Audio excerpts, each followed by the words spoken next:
Me ബ്ലോഗ്സിലേക്ക് എല്ലാവർക്കും സ്വാഗതം.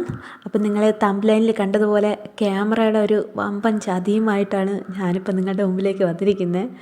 അപ്പോൾ ഒട്ടുമിക്ക എല്ലാ ആളുകൾക്കും ഇഷ്ടമുള്ള ഒരു കാര്യമാണല്ലേ പരദൂഷണം. അതുപോലൊരു പരദൂഷണം പറയാൻ വേണ്ടിയിട്ടാണ് ഞാനും ഇപ്പോൾ വന്നത്. ക്യാമറയുടെ ചതി തന്നെയാണ് കേട്ടോ.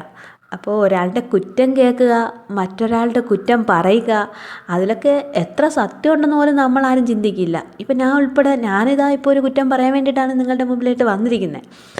അപ്പോൾ അതിൽ എത്രത്തോളം സത്യം ഉണ്ടെന്നൊന്നും എനിക്കറിയില്ല കേട്ടോ. ഞാൻ കേട്ട കാര്യം മാത്രമാണ്. അപ്പോൾ ശരിക്കും അതിൽ സത്യമാണോ കള്ളമാണോ അതൊന്നും ഞാൻ നോക്കുന്നില്ല. അത് ഞാൻ നിങ്ങളുമായിട്ട് ഷെയർ ചെയ്യാണ്. ശരിക്കും പറഞ്ഞാൽ ഒരാളുടെ നന്മയല്ലേ, നന്മ ആരും ശ്രദ്ധിക്കാറില്ല. അവരുടെ മോശമായിട്ടുള്ള കാര്യം മാത്രമാണ് നമ്മൾ കൂടുതലും ഷെയർ ചെയ്യുന്നതും പറയുന്നത് അല്ലേ. അപ്പോൾ അങ്ങനെ ഒരു കാര്യമാണ്.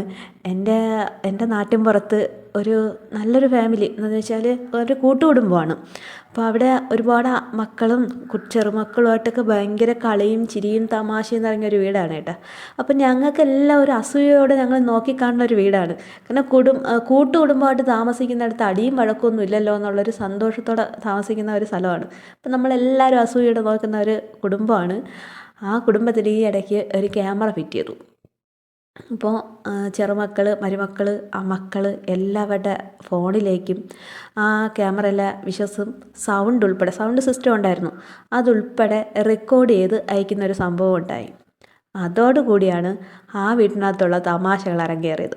കാരണം ഇവർ ഈ ക്യാമറ ഫിറ്റ് ചെയ്തത് എന്തിനാണെന്നറിയുമോ? കുറുവാ സംഘത്തിനെ പിടികൂടാൻ വേണ്ടിയിട്ടാണ്. ഈ കുറുവാ സംഘം കയറി ഇറങ്ങി നടക്കുന്നതുകൊണ്ട് അവരുടെ കള്ളത്തരങ്ങളോ അങ്ങനെ ആരെങ്കിലും ഞങ്ങളുടെ വീട്ടിൽ വരുമോ എന്നുള്ള പേടി കൊണ്ടാണ് ശരിക്കും പറഞ്ഞാൽ അവർ ക്യാമറ ഫിറ്റ് ചെയ്യുന്നത്. എന്നാൽ പിന്നെ അങ്ങോട്ട് നടന്നതെന്ന് പറഞ്ഞാൽ വമ്പൻ അടിയായിരുന്നു. ഭാര്യ ഭർത്താവിനെ കുറ്റം പറയുന്നു, ഭർത്താവ് ഭാര്യയെ കുറ്റം പറയുന്നു, അമ്മായിയമ്മ മരുമകളെ കുറ്റം പറയുന്നു. കാരണം ഇതെല്ലാം പരസ്പരം എല്ലാവരും കേട്ടോണ്ടിരിക്കുകയല്ലേ. അങ്ങനെ ഗൾഫിൽ ഇരുന്ന ആൾ, ക്യാമറ ഫിറ്റ് ചെയ്യിപ്പിച്ച ആൾ എന്നെ വേഗം ക്യാമറ അമ്മേനെ വിളിച്ച് പറഞ്ഞ് ഓൺ ദ സ്പോട്ടിൽ അതിനൊക്കെ എടുത്ത് മാറ്റിക്കോ, വീട്ടിൽ ഇത്രയും പ്രശ്നമാണ്, ഇങ്ങനെ അടി നടക്കുകയാണ്, വേഗം പോയി മാറ്റിക്കോളം പറഞ്ഞു. അങ്ങനെ സൗണ്ട് സിസ്റ്റം ഒഴിവാക്കി ആ വീട്ടിലെ പ്രശ്നം തൽക്കാലം പരിഹരിച്ചുവെങ്കിലും ഇതെല്ലാം നമ്മുടെ കുടുംബത്തിലും നമ്മുടെ നാട്ടിൽ നടക്കുന്ന പൊതുവായിട്ടുള്ള കാര്യമാണ്. നമ്മളെ കാണുമ്പോൾ ഒന്ന്, നമ്മളെ കാണാത്തപ്പോൾ ഒന്ന്, അങ്ങനെയുള്ള സൗഹൃദങ്ങളുണ്ട്, ബന്ധങ്ങളുണ്ട്. എനിക്കറിയില്ല. അപ്പോൾ എല്ലാ വീടുകളിലും ഇപ്പം ഞാൻ തന്നെ വന്ന് നിങ്ങളുടെ അടുത്ത് ഇത്രയും ഷെയർ ചെയ്തില്ലേ, അതൊരു കുറ്റമായില്ലേ? ഇങ്ങനെ കുറ്റം പറയുക എന്നുള്ളത്, പരദൂഷണം പറയുക എന്നുള്ളത് നമ്മുടെ ജനസമൂഹത്തിന് ഒട്ടുമിക്ക എല്ലാവർക്കും ഉള്ളതാണ്. അപ്പം നമ്മളെക്കുറിച്ച് ഒരാൾ കുറ്റം പറയുമെന്നിരിക്കട്ടെ, അന്ന് നമുക്ക് ഉറങ്ങാൻ കഴിയുമോ?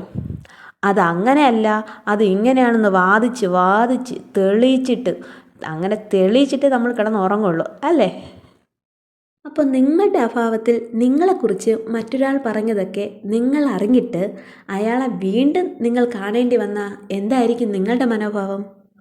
അയാളോട് വഴക്കിടാം, മിണ്ടാതെ നടക്കാം, അയാളെ കുറ്റം പറയാം, അയാളെ മാക്സിമം ഉപദ്രവിക്കാം അല്ലേ. പക്ഷെ ഞാൻ പറയട്ടെ, നമ്മുടെ പോരായ്മകളെക്കുറിച്ച് പറയുമ്പോൾ, നമ്മുടെ കുറവുകളും കുറ്റങ്ങളും പറയുമ്പോൾ നമ്മൾ പറയാത്ത കാര്യങ്ങളായിരിക്കും അവർ പറയുന്നത്.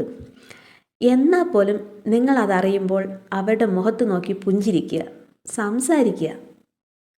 ഉദാഹരണത്തിന് ഭാര്യ കുറ്റം പറഞ്ഞത് ഭർത്താവ് അറിഞ്ഞെന്നിരിക്കട്ടെ, അവിടെ എന്തായിരിക്കും നടക്കുക? വമ്പ അടി നടക്കുമല്ലേ.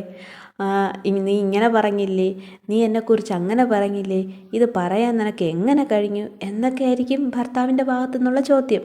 ചിലപ്പോൾ മദ്യപിച്ച് വന്ന് അടിയുണ്ടാക്കാം, ഭാര്യ അതിനേക്കാളും അപ്പുറത്ത് സൗണ്ട് ഉണ്ടാക്കാം. ഇങ്ങനെ ആകുമ്പോൾ ആ വീട്ടിൽ ഒരു വലിയ വഴക്കായിരിക്കും നടക്കുക. ഈ സ്ഥലത്താണ് ഞാൻ നേരത്തെ പറഞ്ഞ ആ പുഞ്ചിരിയും സംസാരവും വേണ്ടത്. പരസ്പരം തമാശ രൂപേണയോ സ്നേഹത്തോടും സൗഹൃദത്തോടും തുറന്നു ചോദിക്കുക. തന്നെക്കുറിച്ച് മൂന്നാമതൊരാളോട് മോശമായി പറയാൻ ഇടയായ കാര്യം, അതിനിടയാക്കിയ സാഹചര്യവും സംഭവവും എന്താണെന്ന് തുറന്നു ചോദിക്കുക. അതൊരു പിണക്കത്തിലേക്ക് വീഴാതിരിക്കാൻ നിങ്ങൾ പ്രത്യേകം ശ്രദ്ധിക്കുകയും വേണം. അകത്താണെങ്കിൽ ഉറപ്പായും ഈ കാര്യം നിങ്ങൾ ചെയ്യാൻ തീർച്ചയായും ശ്രമിക്കണം.